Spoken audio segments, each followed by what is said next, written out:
السلام عليكم ورحمة الله وبركاته. ازيك يا حبايبي؟ عاملين ايه؟ قبل اي حاجة يا حبايبي كده صلوا على النبي عليه افضل الصلاة والسلام. النهاردة جو ساقعة مطرة وهوا جامد، فطبعا ايه الشتاء هلت. طبعا بما ان الجو ساقعة كده ونطرة فعايز ايه اكلة جميلة كده، اكلة شتوية. عدس، طبعا العدس جميل. تمام. مين بيحب العدس يا جماعة؟ اللي بيحب العدس يقولي. مثلا انا بحب العدس جدا، انا مش كل ولادي بيحبوه.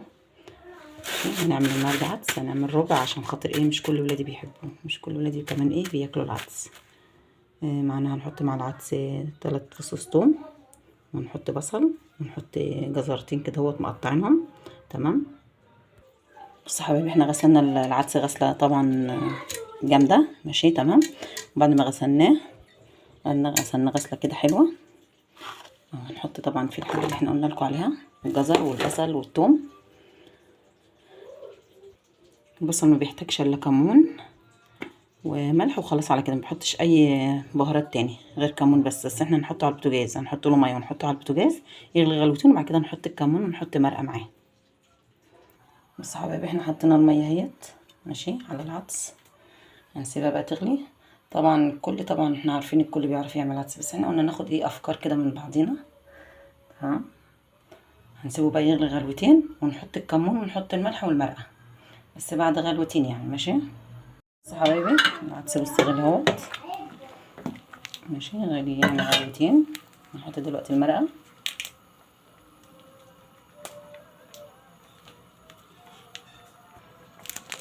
نحط مكعب المرقه، نحط الكمون. احنا قلنا مش هنحط الا ايه الا الكمون بس وملح، مكعب ملح كده ماشي، عشان خاطر ايه ما بحبش احط الكمون من الاول عشان ما يمررش.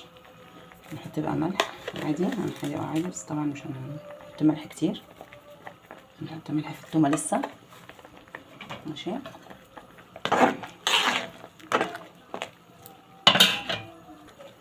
بص يا حبايبي، انا عماله اقول لك العدس ده ناقصه حاجه. تمام ماشي.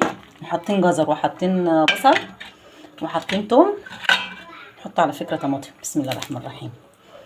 ولسه على فكره كده ما استويش، هو يا دوبك غلي غلوتين بس. هنحط بقى الطماطم كده معاه. ما اعرفش اعمل العدس من غير طماطم ولا جزر بصراحه.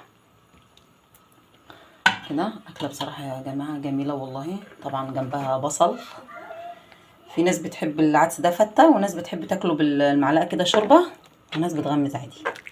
تمام. هنسيبه بقى كده ايه كده بقى، حطينا التوابل حطينا كل حاجه، نسيبه بقى يستوي براحته.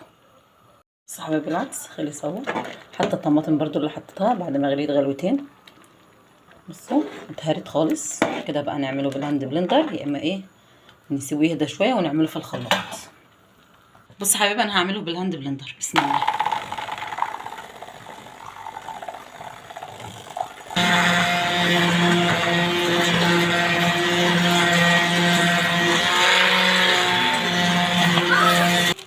بص يا حبايبي احنا كده ضربناه بالهاند بلندر ماشي. ومن الناحيه التانيه نعمل شويه شعريه. بس انا ما بحبش الشعريه فيه كتير، يعني ايه هعمل شويه صغيرين بس خلاص كده.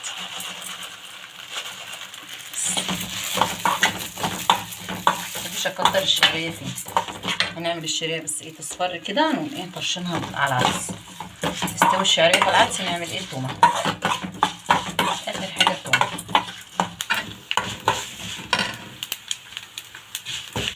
حبايبي الشعريه كده خلاص اتحمرت. بسم الله الرحمن الرحيم.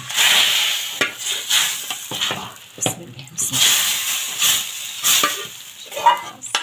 هنعمل بقى التومه، هنسيبه بس شويه الشعريه تستوي فيه، وبعد كده نعمل التومه.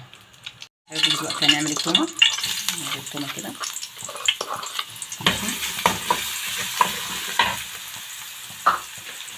التومه طبعا نحط عليه شويه ملح كده عشان خاطر ايه نصفر التومه ونحطها على العدس كده. احنا العدس اهو بس الشعريه استوت فيه.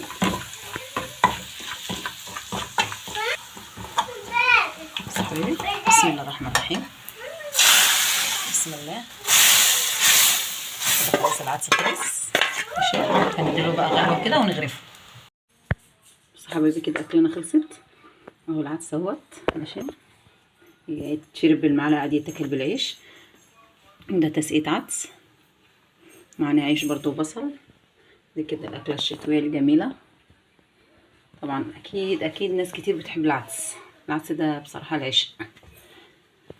اتمنى بقى يكون الفيديو عجبكم، متنسونوش في اللايك والاشتراك. بس حبايبي دي كده أكلة سهلة كده وبسيطة، ماشي، وتنفع طبعا في الشتا زي ما قلنا. لو النهاردة زي ما قلنا كده ساقعة ونطرة، فدي أفضل أكلة طبعا تنفع في النطرة دي. متنسونوش بقى في اللايك والاشتراك. والسلام عليكم ورحمة الله وبركاته.